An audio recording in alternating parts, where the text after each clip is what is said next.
The coffee maker gurgled its last breath as I walked into the living room. And there she stood, my wife of 8 years, Samantha Harper, adjusting a skirt so short it could double as a belt. The black fabric barely covered what needed covering, and she was checking herself in the hallway mirror like she was preparing for a magazine shoot instead of another day at her marketing firm. "Going somewhere special?" I asked, setting my mug on the counter with deliberate care. She turned, and I caught the flash of defiance in her green eyes. "Interview with my new boss today. Important meeting." "In that?" The words came out before I could stop them, though honestly, I didn't want to stop them.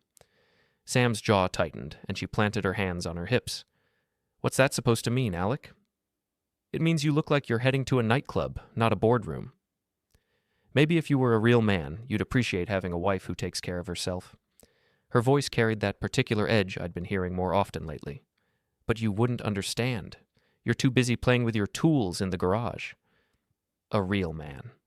The phrase hit me like a slap, but I kept my expression neutral.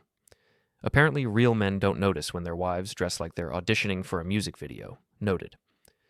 "Just seems like a lot of effort for a Tuesday morning meeting," I said, keeping my tone even. "It's called professionalism, Alec. Something you might try sometime." She grabbed her purse and headed for the door, those ridiculous heels clicking against our hardwood floors like a countdown timer. The door slammed behind her with enough force to rattle the picture frames on the wall, our wedding photo among them, looking increasingly like evidence from a crime scene. I stood there for a moment, listening to her car reverse out of our driveway, then pulled out my phone and scrolled to Tommy Baird's number. Tommy and I went way back, high school, then he'd done 2 tours overseas before starting his security business. If anyone could help me figure out what was really going on, it was him. "Tommy, it's Alec. Remember that favor you mentioned? I might need to cash it in." "What's going on, brother?" "Sam's acting strange, stranger than usual. Can you do some digging?" "On your wife?" "On her new boss. Guy named Ryan Caldwell. Something doesn't feel right." Tommy was quiet for a moment. "You sure you want to go down this road?" I looked around our living room, the house I'd worked overtime to afford, the furniture we'd picked out together, the life we'd built. "Yeah, I'm sure." After hanging up, I noticed Sam had left her work tablet on the kitchen counter. She never went anywhere without that thing. I picked it up, and the screen lit up, unlocked. My finger hovered over the home button for a long moment. "Don't do it," the rational part of my brain whispered. "This is crossing a line." But the other part, the part that had been growing stronger with each dismissive comment and late night at the office, pushed forward. I opened her messages. The first few were normal work stuff, meeting times, project updates, the usual corporate nonsense. Then I scrolled down and found them.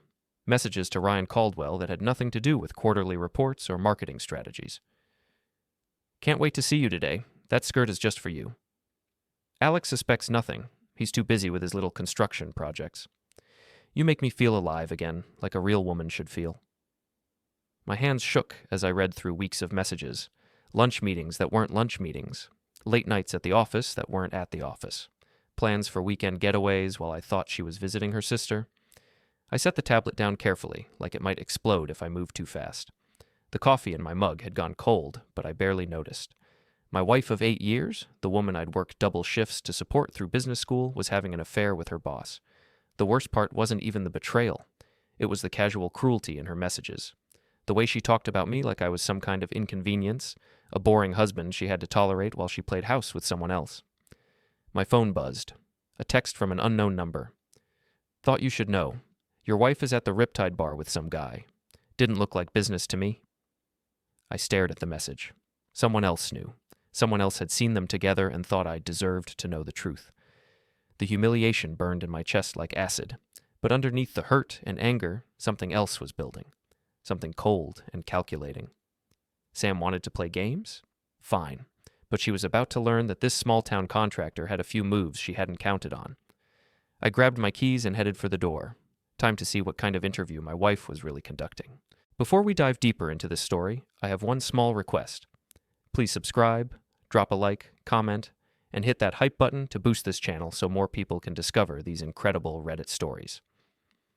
The Riptide sat on the edge of town like a barnacle on a pier, weathered, permanent, and full of secrets. I'd been there plenty of times with Tommy and the guys from work, but never to catch my wife in the act of destroying our marriage. The parking lot was half full, mostly pickup trucks and older sedans, but I spotted Sam's silver Honda immediately, right next to a pristine black BMW that screamed new money and bad decisions. I sat in my truck for a moment, gripping the steering wheel. Part of me wanted to drive home, pretend I'd never seen those messages, never gotten that anonymous text, but the bigger part, the part that was tired of being treated like a fool, pushed me forward. The Riptide's interior hadn't changed since the 80s. Dark wood paneling, neon beer signs, and the permanent smell of fried food and poor choices. A handful of regulars sat at the bar, nursing drinks and watching a baseball game on the mounted TV. But my attention went straight to the corner booth. There she was, my wife, leaning across the table toward a man I recognized from the company Christmas party, Ryan Caldwell. Tall, perfectly styled hair, expensive suit that probably cost more than I made in a week. His hand rested on Sam's thigh, fingers tracing patterns on her skin, just below the hem of that ridiculously short skirt. They were so absorbed in each other, they didn't notice me approach until I slid into the booth across from them. "Interview going well, Sam?" She jerked back like she'd been electrocuted, her face cycling through surprise, guilt, and finally settling on defiance. Ryan, to his credit, didn't remove his hand immediately, just looked at me with the kind of smirk rich guys perfect in prep school. "Alec," Sam said, her voice tight, "what are you doing here?" "Funny, I was about to ask you the same thing. Thought you had that important meeting today?" "This is the meeting. Ryan and I were discussing strategy," Ryan finished, his voice smooth as expensive whiskey. "Market positioning for the fall campaign." I nodded slowly, letting my gaze drift to Ryan's hand, still resting on my wife's leg. Must be some strategy. Very hands-on approach. The tension at the table could have been cut with a knife. Sam's cheeks flushed red, whether from embarrassment or anger, I couldn't tell. Ryan finally moved his hand, but the smirk never left his face. "You must be the husband," Ryan said. "Sam's told me so much about you." "Has she?" I signaled the bartender for a beer. "What exactly has she said?" "Just that you're very focused on your work. Construction, right? Must be rewarding, working with your hands." The condescension dripped from every word.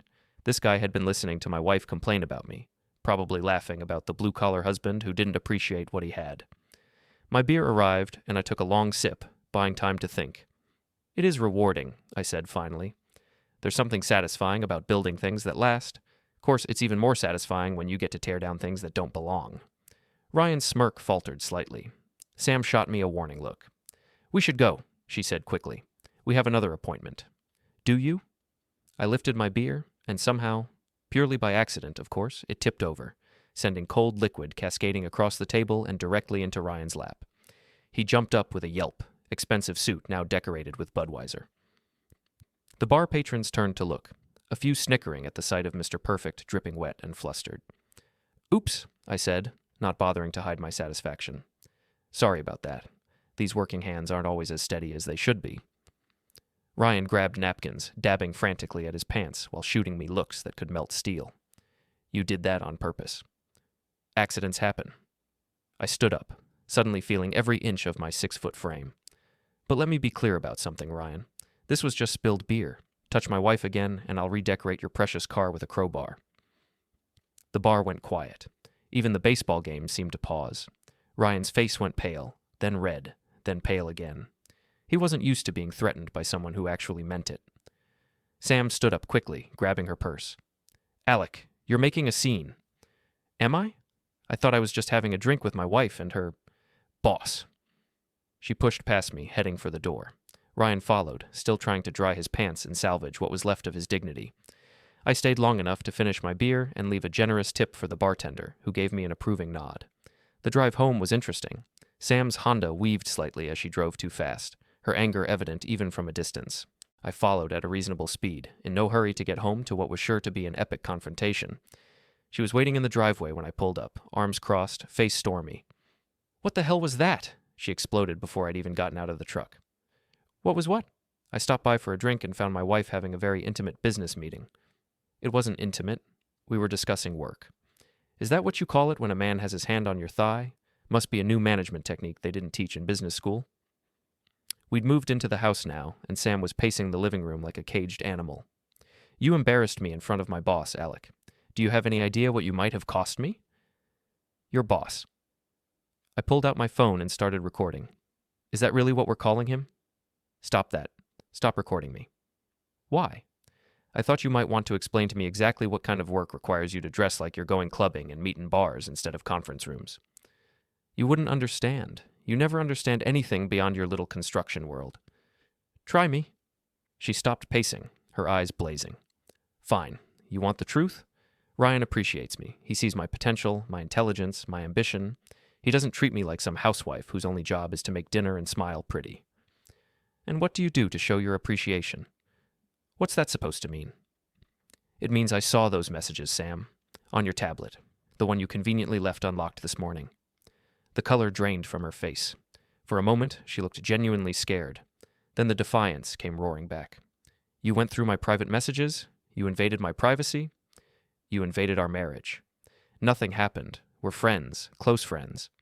Friends who can't wait to see each other. Friends who make plans behind their spouse's back. Friends who talk about feeling alive again. She opened her mouth to deny it, then seemed to realize there was no point. The evidence was right there in black and white. You don't make me feel alive, Alec. You make me feel trapped. Like I'm suffocating in this small-town life with a man who has no ambition, no dreams beyond his next construction project. There it was, the truth, finally out in the open. 8 years of marriage reduced to a few cruel sentences. So what now? I asked, still recording. Now you're going to delete that recording and pretend this never happened. We're going to work on our marriage like adults? Are we? Yes, because if you try to make trouble for me at work, if you try to ruin what I've built there, I'll make sure everyone knows what kind of man you really are. Controlling, jealous, violent. Violent? You threatened Ryan. Everyone heard you. Who knows what else you might be capable of? I stopped the recording and smiled. Thanks, Sam. That was very enlightening. She realized she'd said too much, but it was too late. I had everything I needed now. The messages, the recording, the threats. My wife had just handed me the ammunition for my own war. Where are you going? She called as I headed for the door. To work on some construction projects. You know how focused I get. I left her standing in our living room, probably already texting Ryan about the crazy husband and his empty threats. But they weren't empty. They were promises, and I always kept my promises. My workshop had always been my sanctuary, but that night it became my war room. The space behind our house was organized chaos. Tools hung on pegboards, lumber stacked neatly against the walls, and my workbench cleared except for my laptop and a yellow legal pad. I'd sent the recording of Sam's rant to 3 different email accounts, along with screenshots of her messages to Ryan. Evidence secured. Tommy showed up around 9, carrying a manila folder and wearing the expression he'd perfected during his military days, the one that meant business. You look like hell, he said, settling into the folding chair I kept for visitors. Feel worse. I gestured to the folder. Please tell me you found something useful. Oh, I found plenty. Tommy opened the folder and spread several sheets across my workbench. Ryan Caldwell, 36, divorced, lives in that new complex downtown, makes good money, drives a BMW, and has some very interesting financial habits. I leaned forward, studying the papers. Bank statements, credit reports, employment history. Tommy's security business gave him access to information most people couldn't touch. Look at this. Tommy pointed to a series of deposits. Every month, like clockwork, he gets payments from 3 different shell companies, way more than his salary should be. Money laundering? Maybe, or kickbacks. Your wife's company handles marketing for some big construction firms, right? Easy enough to inflate invoices, skim off the top, split the profits. I studied the numbers. If Ryan was stealing from his own company, that changed everything. What else? His ex-wife filed a restraining order 2 years ago. Claims he was stalking her, showing up at her work, making threats. Case was dismissed, but the paperwork's still there. So he's got a pattern. Gets better. Remember Sean Morrison from high school? Skinny kid, always in trouble? I nodded. Sean had been a year behind us, smart, but headed down a bad path even then. He works for Ryan now, junior sales associate. But here's the interesting part. Sean's been asking questions about his boss. Quiet questions to people who might be willing to listen. What kind of questions? The kind that suggest Ryan's not as clean as he pretends to be, and the kind that suggest Sean might be willing to help the right person get some answers. I sat back, processing the information. My wife was having an affair with a man who was likely a criminal, definitely a stalker, and possibly being investigated by his own employee. The situation was getting more complicated by the hour. There's more, Tommy said. I did some digging on that anonymous text you got. Traced it back to a burner phone, but I had a hunch about who might have sent it. And?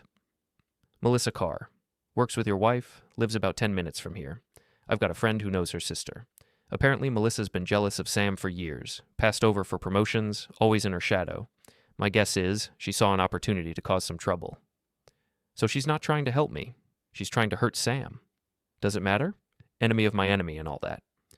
He had a point. I didn't care about Melissa's motives as long as her information was accurate. What's your play here, Alec? Tommy asked, gathering up the papers. Because if you're thinking about confronting this guy directly, you need to be smart about it. I walked to the window and looked across the yard toward our house. Sam's silhouette moved behind the bedroom curtains, probably getting ready for another late night at the office. I'm thinking about justice, I said finally. Sam wants to humiliate me, treat me like I'm nothing. Fine, but she's about to learn that actions have consequences. What kind of consequences? I turned back to Tommy. The kind that hurt without leaving marks. Ryan's got secrets. Let's make sure they come to light. Sam thinks she can threaten me with false accusations? Let's see how that plays when everyone knows the truth about her.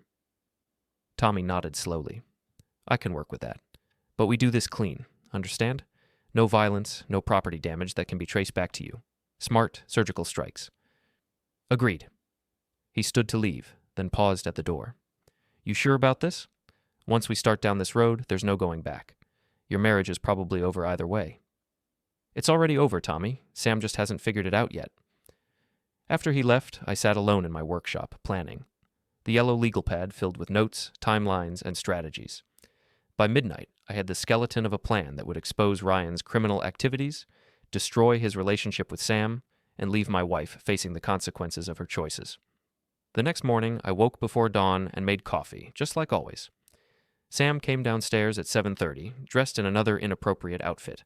Tight dress, heels that added 4 inches to her height, makeup applied with professional precision.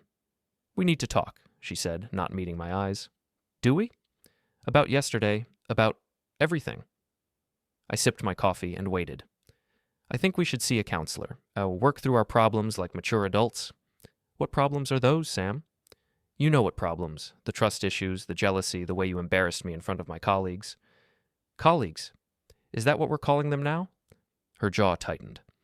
Ryan is my boss, Alec. Nothing more. And the messages on your tablet? Were taken out of context. Friendly banter between coworkers. I almost laughed. She was doubling down on the lies, even after being caught red-handed.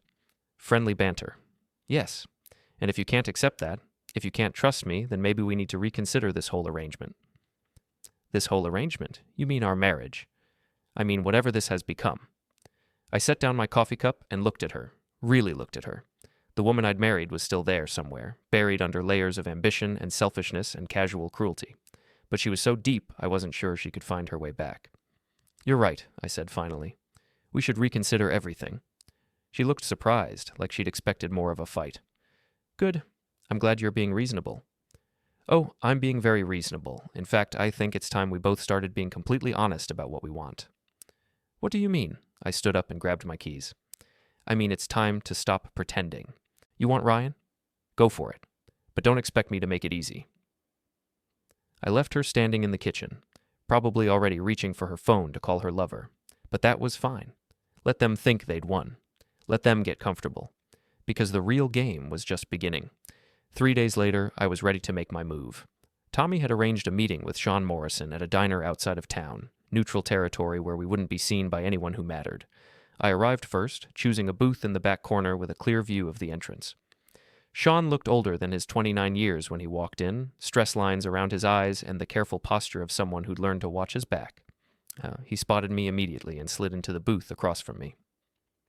Tommy said you wanted to talk about Ryan, he said without preamble. That's right. I understand you two have a complicated working relationship. Sean laughed, but there was no humor in it. That's one way to put it. The waitress came over and we ordered coffee. I waited until she was out of earshot before continuing. My wife works for your company. She's been spending a lot of time with Ryan lately. Yeah, I've heard the rumors. Sorry, man. Don't be sorry. Be helpful. Sean studied me for a moment, then leaned forward. What exactly are you looking for? The truth. About Ryan, about what he's really doing at that company, about why someone like you might be interested in seeing him taken down a few pegs. That's a dangerous conversation. I'm a dangerous man when someone messes with my family. The coffee arrived, giving us both time to think. Sean added 3 sugars to his cup, stirring slowly while he made his decision. Ryan's been skimming, he said finally. Marketing contracts, vendor agreements, expense accounts. He's got his fingers in everything. I've been documenting it for months. Why? Because he's got dirt on me.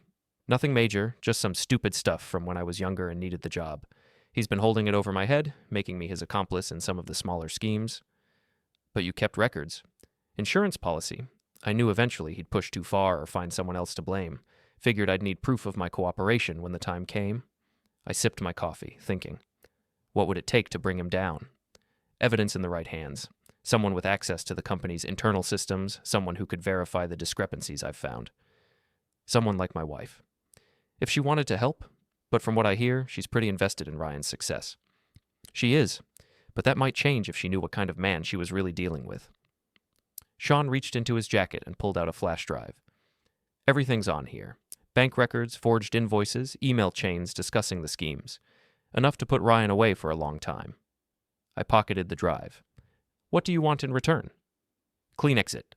Letter of recommendation, good references, enough time to find another job before the hammer falls. Done. We shook hands, and Sean left first. I sat in the diner for another hour, planning my next move. The flash drive was valuable, but it was only part of the puzzle. I needed to get Ryan and Sam separated, needed to create doubt and suspicion between them. Most importantly, I needed to do it in a way that looked natural. That evening, I was working in the garage when Sam came home from another late meeting. She found me replacing the brake pads on my truck, a job that required focus and precision. Perfect cover for what I was really doing. We need to talk, she said from the doorway. I'm listening. I've been thinking about what you said, about being honest. I didn't look up from my work. And? Maybe we have grown apart. Maybe we want different things now. Maybe we do. So what do we do about it? I set down my wrench and finally looked at her. She was still dressed for the office, but her makeup was smudged and her hair slightly messed. Evidence of activities that definitely weren't business-related. I think you've already decided what you want to do about it, Sam. What's that supposed to mean? It means I'm not stupid. It means I know where you've been and who you've been with. It means I'm tired of pretending everything's fine when we both know it isn't. She crossed her arms defensively. If you have something to say, just say it. I want a divorce. The words hung in the air between us like a challenge. Sam's face went through several emotions, surprise, relief, fear, and finally calculation. Fine, she said, but I want the house. Of course you do. And half of everything else. The business, the savings, the retirement accounts. We'll let the lawyers figure that out. There's one more thing. Her voice took on a harder edge. I don't want this to get ugly. No accusations, no drama, no trying to turn people against each other. I almost smiled. She was already worried about her reputation, about what people would say when they found out about Ryan. I think we're past worrying about ugliness, don't you? I'm serious, Alec. You try to make trouble for me at work. You try to interfere with my relationships, and I'll make sure everyone knows what kind of man you really are. What kind of man is that? The kind who threatens people. The kind who might be dangerous when he doesn't get his way. There it was again, the threat to paint me as the villain. But this time, I was ready for it. You know what, Sam? You're absolutely right. I am dangerous when I don't get my way, but not in the way you think. I pulled out my phone and played back the recording from our fight 3 nights ago. Her voice, clear as day, talking about making false accusations and ruining my reputation. Her face went white. You can't use that. It's illegal to record someone without their consent. Actually, in Maine, only one party needs to consent to recording a conversation. I consented. The recording is perfectly legal. You bastard. Careful, Sam. That's the kind of language that might make people think you're not the victim in all this. She turned and stormed back toward the house, but I called after her. Oh, and Sam, you might want to be more careful about the company you keep. Some people aren't as trustworthy as they seem. She paused, but didn't turn around. What's that supposed to mean? Ask Ryan. I'm sure he'll be happy to explain. That night, I uploaded Sean's files to a secure cloud server and made copies on 3 different flash drives. Then I composed an anonymous email to the company's board of directors, attaching just enough evidence to raise questions without revealing my source. The subject line read, Irregularities in Marketing Department Contracts. I scheduled the email to send in 48 hours. Enough time for Ryan and Sam to get comfortable, to think they were winning. Then I went to bed and slept better than I had in weeks. The war was officially underway. The email hit the company's board on a Thursday morning, and by Thursday afternoon, the ripple effects were already spreading through Sam's office like wildfire. I knew because Melissa Carr called me directly, her voice practically vibrating with excitement. "Oh, did you hear what happened at work today?" she asked without preamble. "Should I have?" "But someone sent the board an anonymous tip about financial irregularities. They're launching an internal investigation, starting with Ryan's department." I kept my voice neutral. "That sounds serious." "It is serious. Ryan's been called in for meetings all day, and Sam's been running around like a chicken with her head cut off. The whole office is buzzing." "I'm sure it's just a misunderstanding." "Maybe, but you know what they say about smoke and fire." After she hung up, I allowed myself a small smile. Phase 1 was working perfectly. Now it was time for Phase 2. I drove to the office complex where Sam worked, a modern glass building that tried too hard to look important. Ryan's BMW was still in the parking lot, along with Sam's Honda and several other cars belonging to management. Late-night damage control session, no doubt. I didn't go inside. Instead, I parked across the street and waited. Tommy had taught me patience during our hunting trips. Sometimes the best strategy was to watch and wait for your target to make a mistake. At 9:30, Ryan and Sam emerged from the building together. Even from a distance, I could see the tension in their body language. They stood by Ryan's car, talking in urgent whispers, Sam gesturing emphatically while Ryan kept looking around like he expected trouble. Finally, Ryan got in his car and drove off. Sam stood in the parking lot for a few more minutes, talking on her phone, before getting in her own car and heading home. I followed at a safe distance, curious to see what kind of mood she'd be in when she arrived. She was already pacing the living room when I walked in, her phone pressed to her ear. "I don't care what your lawyer says," she was saying. "This investigation is going to ruin everything we've worked for." She noticed me and quickly ended the call. "Rough day at the office?" I asked. "Someone's trying to sabotage the company. Anonymous accusations, probably from a disgruntled employee." "That's terrible. Any idea who might do something like that?" She studied my face carefully. "No, but whoever it is, they're going to be sorry when we figure out who they are." "I'm sure you'll get to the bottom of it." "We will.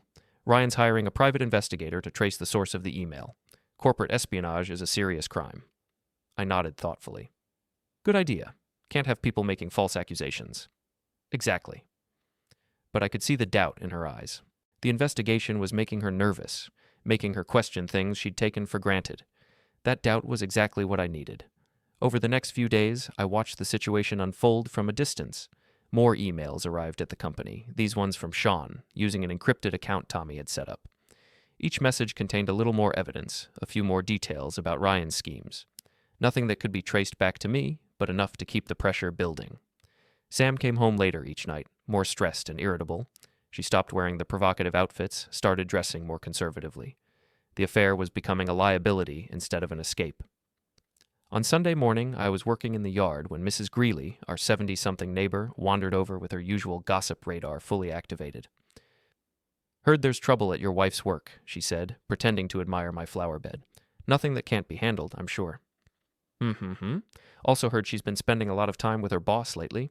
Very dedicated employee, your Sam." Mrs. Greeley didn't miss much. In a town this size, affairs were hard to keep secret, especially when the participants weren't being careful. "Sam's always been ambitious," I said carefully. "Course she has. Just like that Martinez girl from over on Oak Street.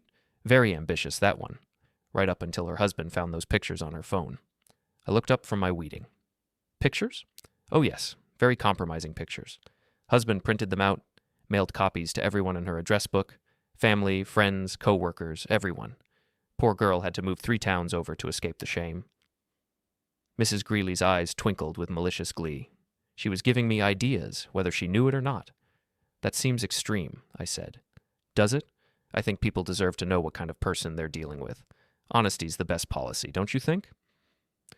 After she left, I sat on my porch steps, thinking about what she'd said. I didn't have compromising pictures of Sam and Ryan, but I had something better. Evidence of their affair combined with proof of Ryan's criminal activities. The question was how to use it for maximum impact. That afternoon, while Sam was at the gym, I went through her home office. She kept copies of everything there, employee directories, client contact lists, even personal information about her coworkers. I photographed the relevant pages with my phone, building a database of people who needed to know the truth about what was happening. I also found something interesting in her desk drawer, a burner phone I'd never seen before. The call history showed dozens of messages to and from Ryan, including several from the past week discussing the investigation and their plans to weather the storm. The messages revealed more than Sam probably intended.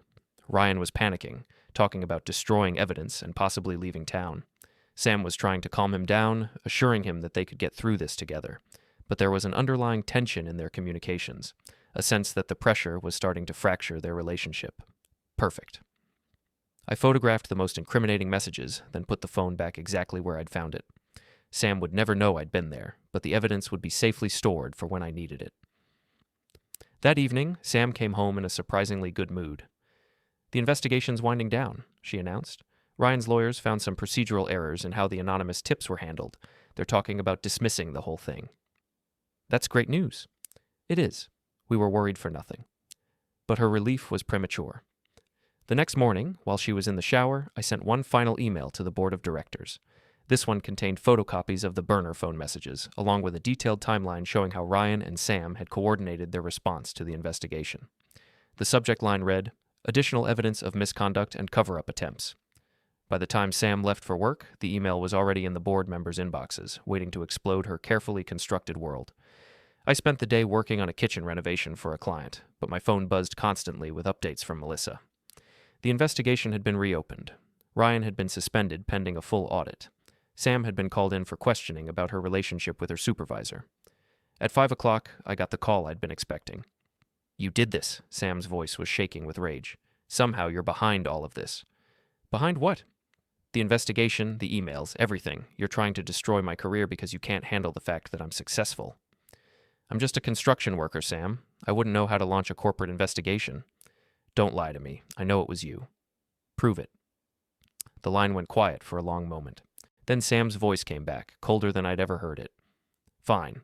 If you want to play games, we'll play games. But you're not going to like how this ends." "Neither are you," I said, and hung up. The real war was just beginning. The company's annual summer party was scheduled for the following Saturday at the marina, a catered affair designed to boost morale and show clients how successful the firm had become. Under normal circumstances, I wouldn't have attended, but these weren't normal circumstances, and I had work to finish.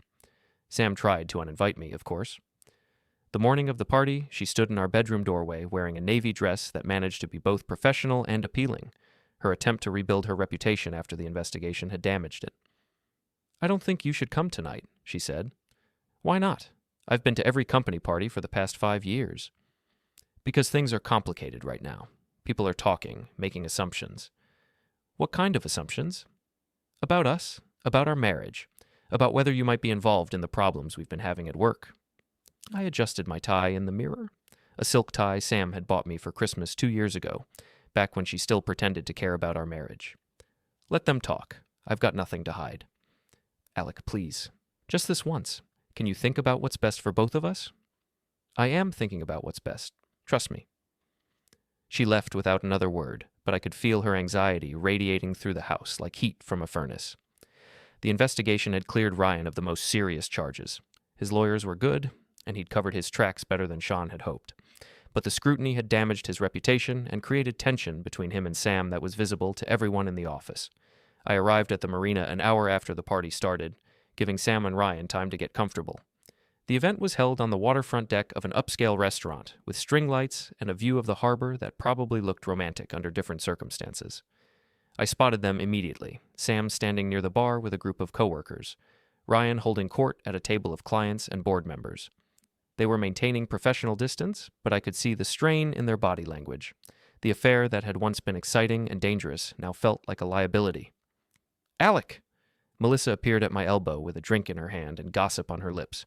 "I'm surprised to see you here." "Wouldn't miss it. How's everyone holding up after all the excitement?"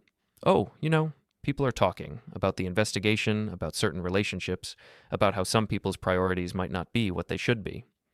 She gestured toward Sam, who was laughing too loudly at something her boss was saying. "Overcompensating, trying to prove that everything was normal." "Relationships can be complicated," I said. "They certainly can, especially when people make poor choices." I mingled for the next hour, accepting condolences about my marriage troubles and deflecting questions about the investigation. Most people assumed I was the wronged husband, which wasn't far from the truth, but they had no idea what I was really planning. At 9 o'clock, I made my move. The party had reached that stage where people were relaxed, drinks were flowing, and inhibitions were lowered. Perfect conditions for what I had in mind. I approached the group where Sam was standing, timing my arrival for a lull in the conversation. "Mind if I join you?" I asked. The group shifted uncomfortably, but Sam's boss, Mr. Ellison, a man who valued appearances above everything else, gestured for me to join them. "Of course, Alec. We were just discussing the challenges of maintaining work-life balance in a demanding industry." "That's fascinating," I said. "Sam's always been good at balancing multiple priorities. Haven't you, honey?" Sam's smile was strained. "I try to stay focused on what's important." "And what's important to you these days?" "My career, my professional relationships, building something that will last." "Professional relationships?" I repeated thoughtfully. "Like your relationship with Ryan?" The group went quiet. Everyone knew about the rumors, but nobody had been bold enough to address them directly. "Ryan is my supervisor," Sam said carefully. "We work closely together on several projects." "Very closely," I agreed. "In fact, I'd say you two have developed quite an intimate working relationship." "Alec," Sam's voice carried a warning. But I wasn't finished. I pulled out my phone and opened the photos I'd taken of her burner phone messages. I was cleaning out Sam's desk the other day and found some interesting communications. Professional emails, I'm sure, but they seemed unusually personal for workplace correspondence. I held up the phone so the group could see the messages. Ryan's texts about missing her, Sam's responses about feeling alive again, their plans to meet outside of work. Sam lunged for the phone, but I stepped back smoothly. "These are private," she hissed. "Are they?" "Because they seem to involve company time and company resources. Mr. Ellison, as Sam's employer, don't you have a right to know how your supervisors are spending their time?" Ellison's face had gone pale. The company had just weathered one scandal involving Ryan. Another one could be devastating. "Sam, perhaps we should discuss this privately," he said.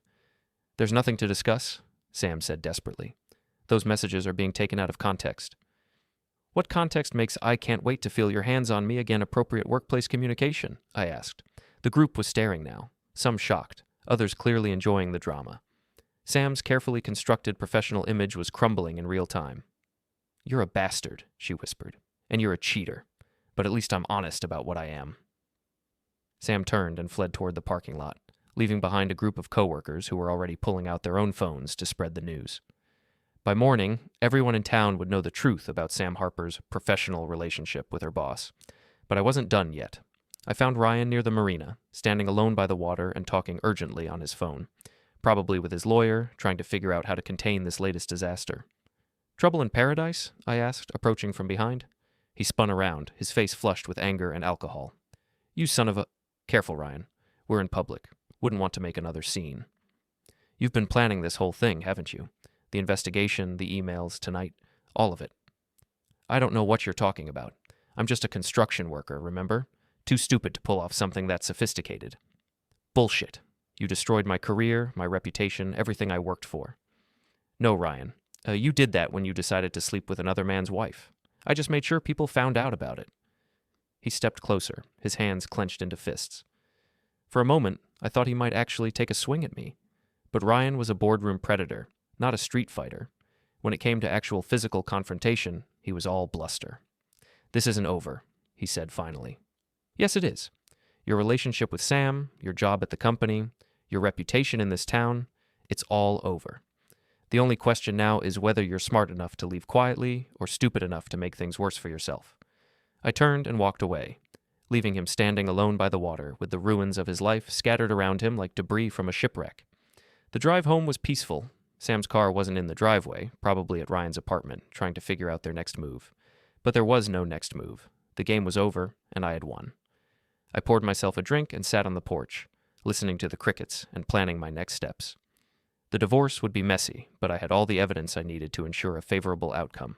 Sam's threats to paint me as the villain would ring hollow now that everyone knew the truth about her affair. My phone buzzed with a text from Tommy. "Heard you caused quite a stir at the party. Everything go according to plan?" I typed back, "Better than planned. The short skirt was her armor, but in the end, it didn't cover a damn thing. The war was over. I had won, and Sam Harper was about to learn that there were consequences for betraying the people who loved you. Justice, it turned out, was a dish best served in public.